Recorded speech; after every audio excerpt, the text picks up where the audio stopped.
Olá, pessoal.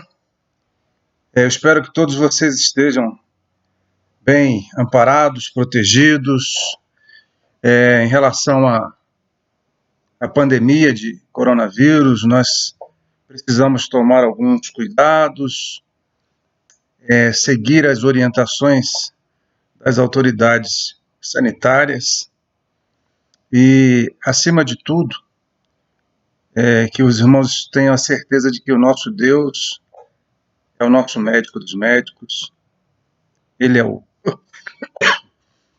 Senhor da história. Eu estive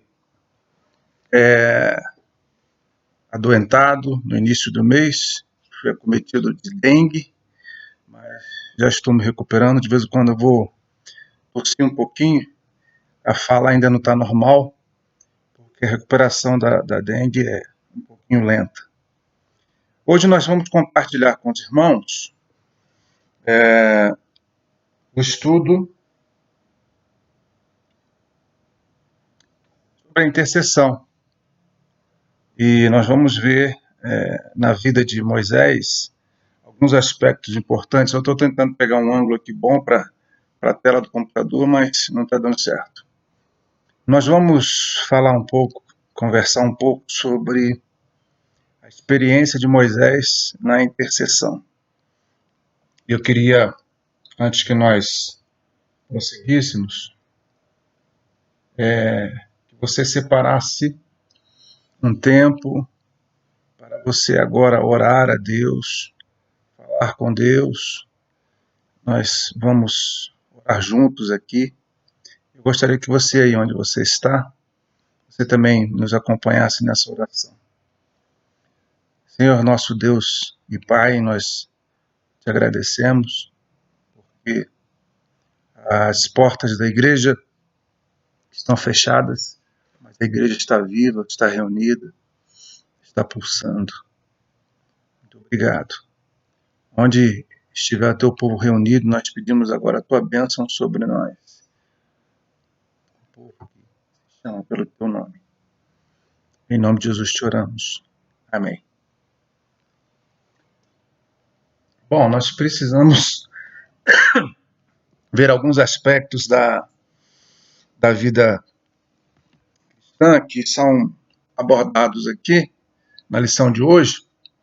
E eu gostaria que vocês estivessem aí com a sua revista aberta e com o capítulo 32 de Êxodo também, pronto para nós passearmos e pesquisarmos. Muitas referências são desse capítulo, da experiência de Moisés quando ele vai conversar com Deus, ele vai atender as orientações do Pai, e o povo, devido à demora que isso decorre, o povo começa então a fazer uma série de transgressões, de pecados, festas pagãs, e isso tem uma série de implicações na vida e na relação de Moisés com o povo também, assim como na relação de Moisés com Deus.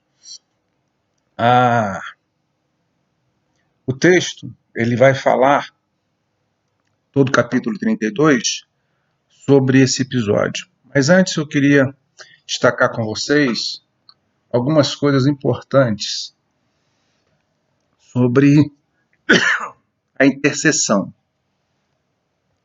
O que é interceder? O que é interceder? Ou o que é intercessão? E o dicionário vai nos ensinar que a intercessão, ou interceder, é uma ação de pedir, rogar, intervir em favor de uma outra pessoa, em favor de terceiro. E o que a gente vê na experiência de vários homens, inclusive nós estudamos a experiência de Abraão, alguns domingos atrás, em que ele intercede pelo seu sobrinho, pela família de seu sobrinho e pelo povo de Sodoma e Gomorra. O foco ali não era a intercessão, mas nós vimos ali aquele exemplo. Nós temos outras situações em que o povo intercede, né? Os profetas, nós temos a experiência de Josafá e outras. Eu queria lembrar a importância da oração no aspecto da intercessão, quando Davi também, por ter pecado contra Deus, Deus dá a ele a oportunidade de escolher 3 situações possíveis para a sua penitência. E das 3 situações, ele escolhe a que correspondia a estar nas mãos de Deus. E naquela oportunidade, isso significava a morte de várias pessoas. Então, milhares de pessoas morreram por conta do pecado de Davi.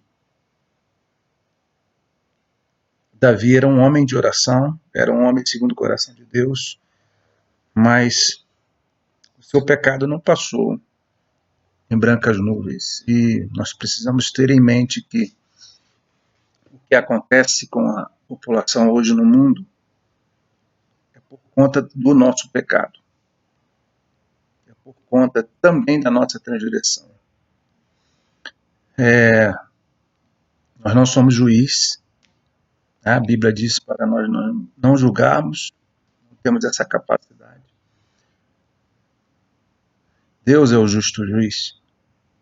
Mas a situação de hoje é uma situação em que o povo de Deus precisa refletir sobre a sua vida, sobre o seu testemunho, sobre a sua relação com Deus. Muito mais do que aqueles que não têm o temor de Deus.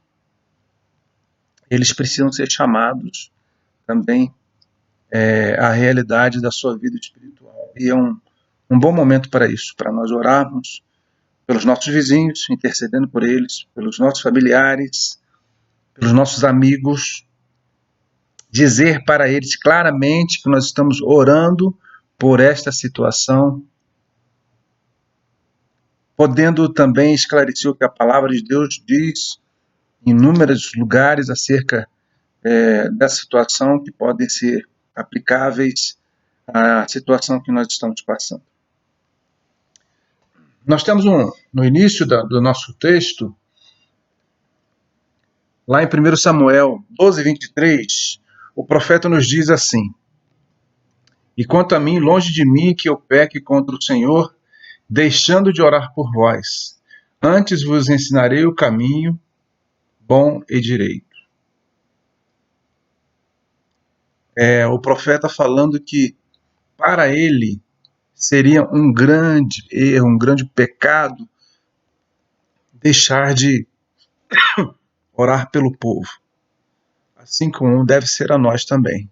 Nós temos responsabilidade com a sociedade que está à nossa volta, aquela que está mais próxima, especialmente, e aquela que está distante. Aquela nação da Itália é nossa responsabilidade nas nossas orações. A China é nossa responsabilidade. A Índia, onde está o nosso amigo, pastor Vitor, é nossa responsabilidade. Espanha, onde está nosso amigo, pastor Cláudio. Portugal, onde foi agora em dezembro a família do pastor Marcos. E outros lugares que nós temos uma série de situações. Angola, onde está nosso amigo Calil. Lá na Suíça, onde está a nossa amiga Helenaide, a sua família, o Dori. Nós temos pessoas de perto, pessoas de longe, pelas quais temos o dever de orar. Nossos missionários, pastor Alamares, pastor Bruno, pastor Maurício, e muitos outros que nós sabemos e que poderíamos listar para a nossa lista de oração. Continuando aqui, nós temos o texto que fala a respeito da intercessão com amor.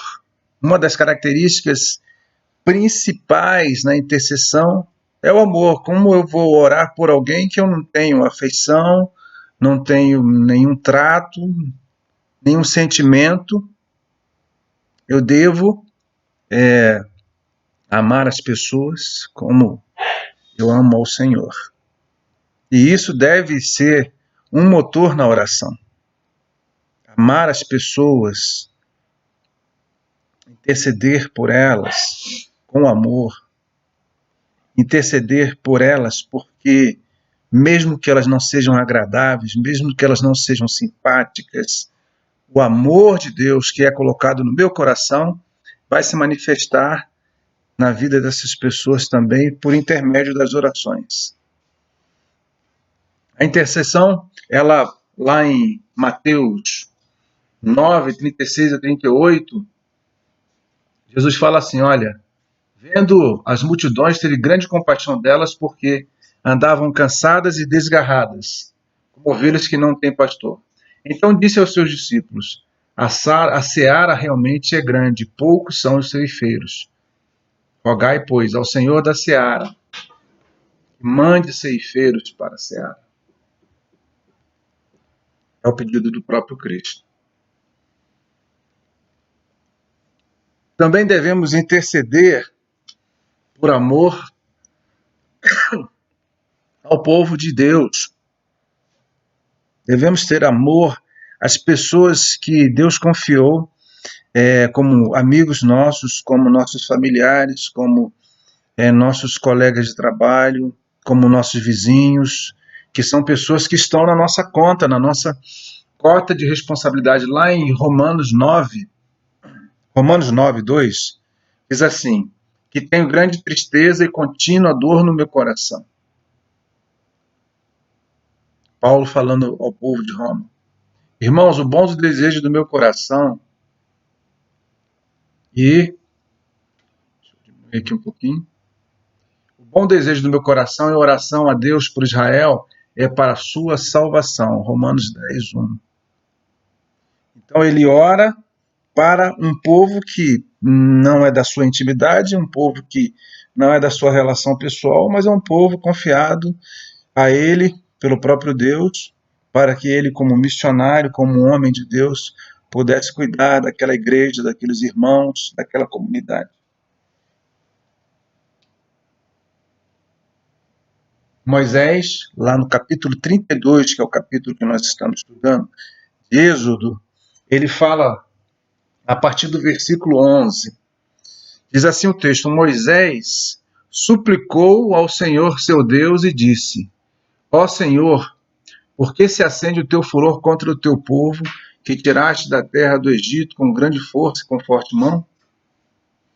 E lá no versículo 12, porque hão de falar os egípcios, dizendo, para mal os tirou, para matá-los nos montes e para destruí-los da face da terra?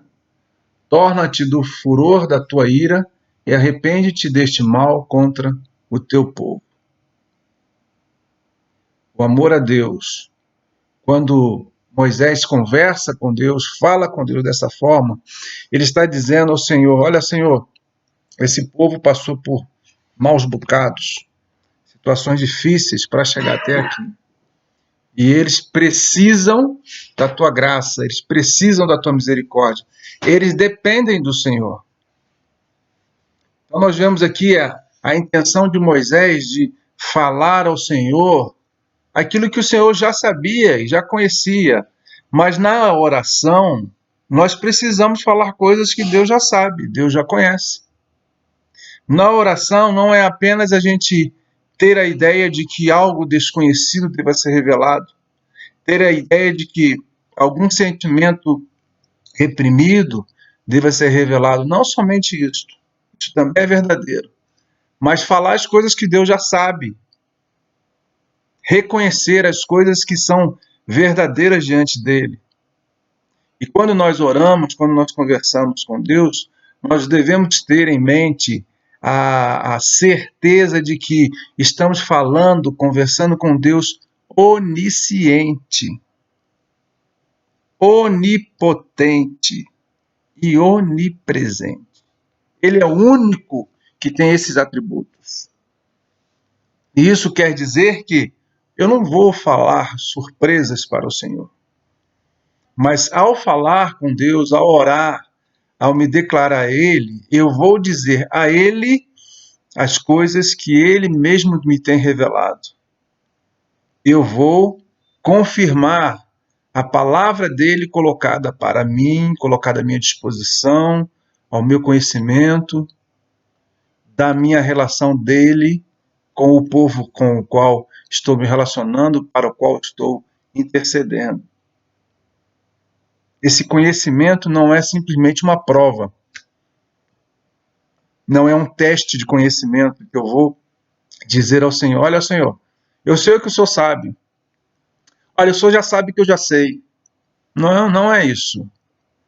Aqui vai também da nossa crescente intimidade com o Senhor.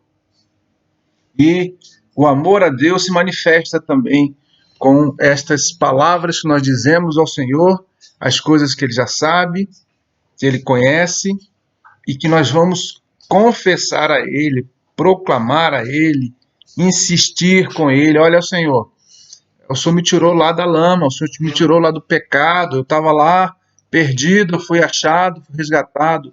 Aquela pessoa que é assim, essência, eu posso contar a história todinha para o Senhor. Não vou estar ensinando a missa ao padre, não vou estar chovendo no molhado, não vou estar falando de vãs repetições, não. Eu estou conversando com o Senhor coisas pertinentes ao pedido da intercessão.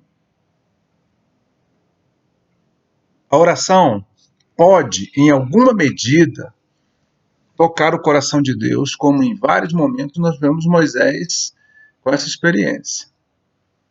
Nós vamos ver lá na frente que ele pede, ele clama ao Senhor, que ele precisa, Deus, estar junto com o seu povo. E isso é levado em conta pelo Senhor. Intercede com visão. Lá no versículos 13 a 15 nós lemos assim: lembra-te de Abraão, de Isaque e de Israel, os teus servos, aos quais por ti mesmo tens jurado. E lhe disseste: multiplicarei a vossa descendência como as estrelas dos céus, e darei à vossa descendência toda esta terra que eu tenho falado, para que a possuam por herança eternamente. Então o Senhor arrependeu-se do mal que dissera que havia de fazer a seu povo, e virou-se Moisés, e desceu do monte com as 2 tábuas do testemunho na mão, tábuas escritas de ambos os lados, de um e de outro lado estavam escritas. A visão de Moisés era a visão da promessa, a visão de libertação, a visão da terra prometida que o Senhor havia conversado com ele, havia falado para ele dos seus planos para aquele povo, quando lá da saída do Egito, Moisés conhecia os planos do Senhor, e Moisés agora fala como se estivesse replicando ao Senhor: olha, lembra-te, patriarcas, dos homens que o Senhor levantou para libertar este povo. Aquela promessa foi feita àqueles homens, mas ela foi sendo trazida de geração após geração, os filhos ouvindo dos pais, dos avós.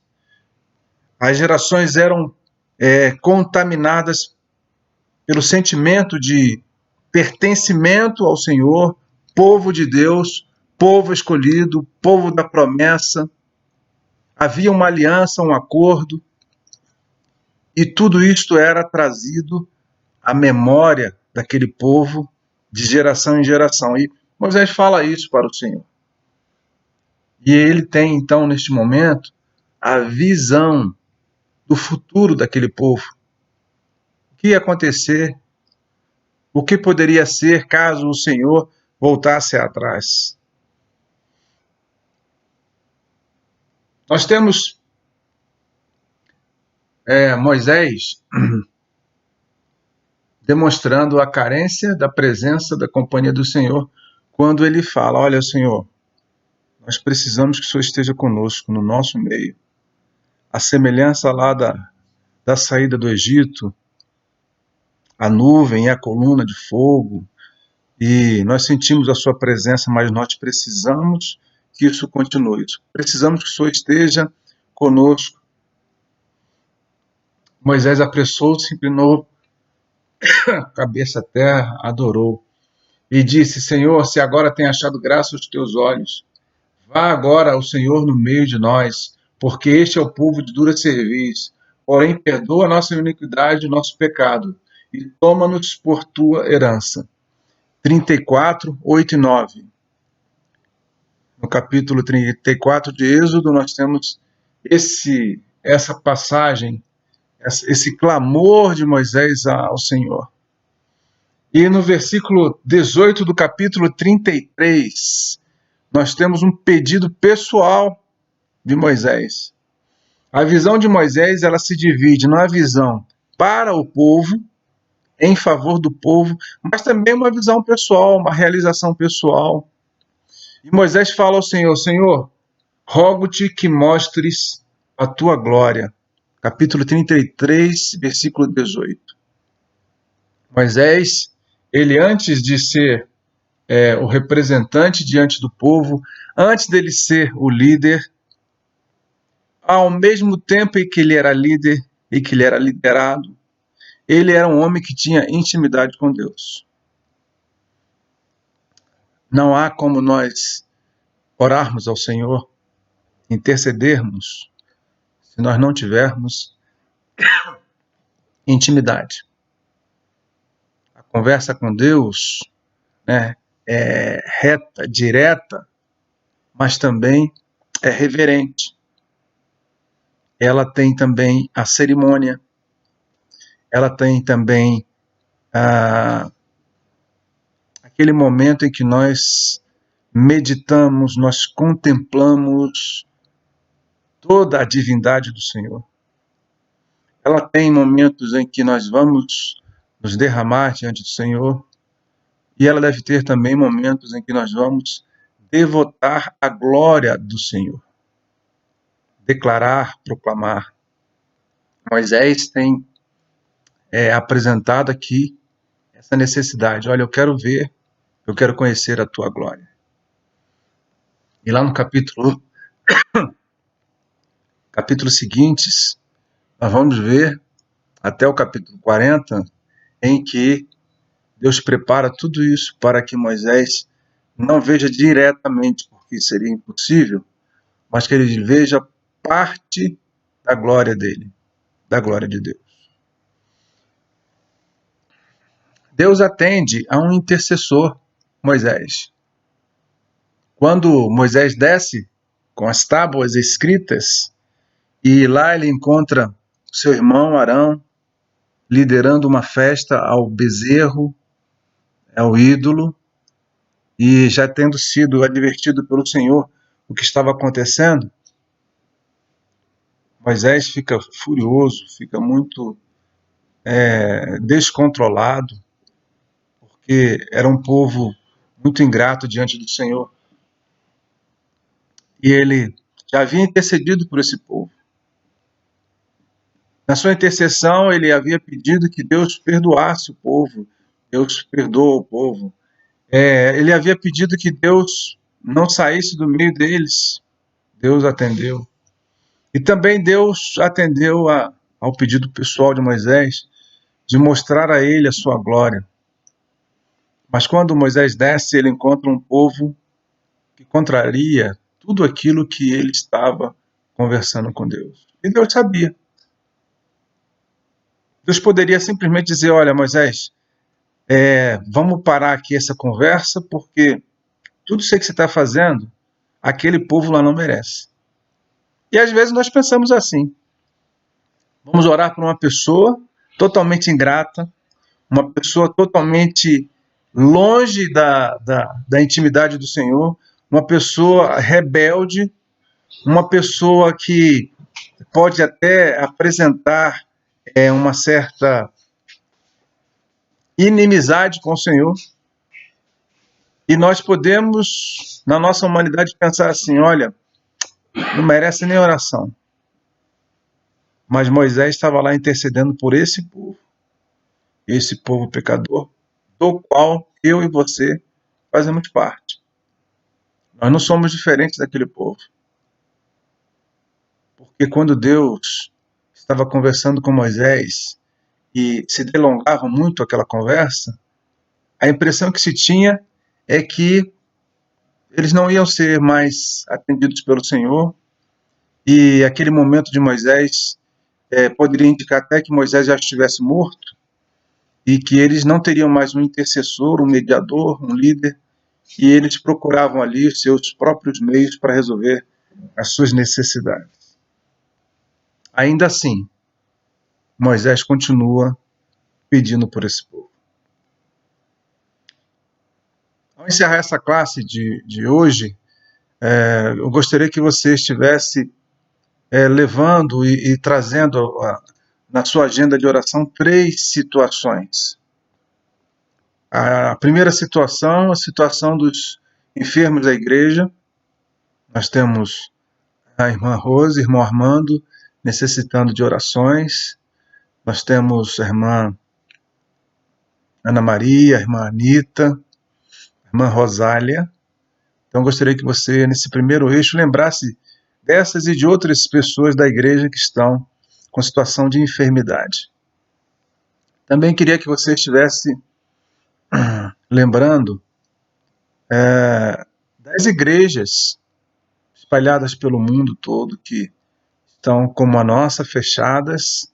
Algumas têm condição de fazer esse trabalho que estamos fazendo, outras não têm, para que Deus possa dirigir a vida dos nossos irmãos, alimentá-los espiritualmente, seus pastores, seus líderes. E o terceiro eixo, pedir que você esteja colocando na sua lista de oração as nossas autoridades constituídas. A Bíblia diz que nós devemos orar por elas. E também as autoridades médicas, sanitárias, que estão tratando da doença, do vírus, tratando do combate a toda essa peste que está no mundo todo. E lembrando sempre que toda essa situação que está acontecendo, ela acontece com a permissão de Deus. Deus é o Senhor da história. Deus está no controle de tudo. Ele não está dormindo, ele não está cochilando, porque a Bíblia assim nos diz, e ele guarda a sua entrada e a sua saída. A igreja, ela não vai, por estar com as portas fechadas, se esquecer ou ser esquecida do Senhor. Nós temos um Deus vivo, um Deus que está velando por nós, ainda que um de nós, vários de nós, venham a ser atingidos, Deus continua sendo Deus. Ainda que nós tenhamos alguma dor, algum sofrimento nesse percurso, Deus continua sendo o nosso Senhor, Senhor da história. A Bíblia nos fala de diversas situações de enfermidade em que Jesus falava assim: isto é para que a glória de Deus se manifestasse e fosse conhecida. Hoje, o mundo todo está parado. Algumas semanas atrás, isso não era pensável, não era imaginável. Mas hoje o mundo todo está parado. Cada um na sua casa, tendo que conversar com a esposa, tendo que conversar com os filhos, tendo que criar situações. E é um ótimo momento para nós nos dedicarmos à oração, à intercessão, orar pelo nosso vizinho, da direita, da esquerda, da frente, de cima, de baixo, orar pelos nossos parentes. Agora nós temos bastante tempo para fazer o nosso culto doméstico, clamar ao Senhor. Mesmo que as pessoas não possam vir à nossa casa, nós podemos enviar mensagens para elas, ligar para elas, orar ao telefone, mandar pelo zap, oração. Tudo isso é oportunidade que Deus está nos dando para nós continuarmos testemunhando da sua palavra. Eu fico muito agradecido à vida do Pedro e da Vanessa, que estão proporcionando esse momento da escola bíblica para a nossa igreja, os outros irmãos que estão ajudando, irmão Marlon, e são pessoas que nós também precisamos colocar na nossa lista de oração.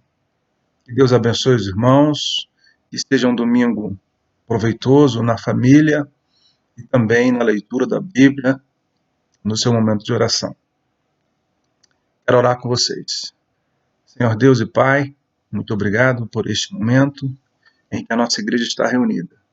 Abençoa os nossos alunos da classe, gente que ora, abençoa a irmã Flávia, Senhor Deus, a sua escala apertada lá no hospital, que o Senhor seja com a tua serva. Abençoa a irmã Lana, Senhor Deus. Abençoa o seu cunhado que ainda está internado. Abençoa o pastor da nossa igreja, a sua família, os líderes da nossa igreja. Abençoa o Márcio, Senhor Deus, que está no processo de recuperação.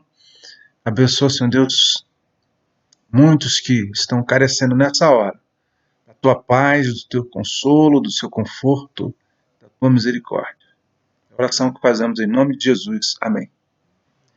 Fica com Deus. Um grande abraço a todos.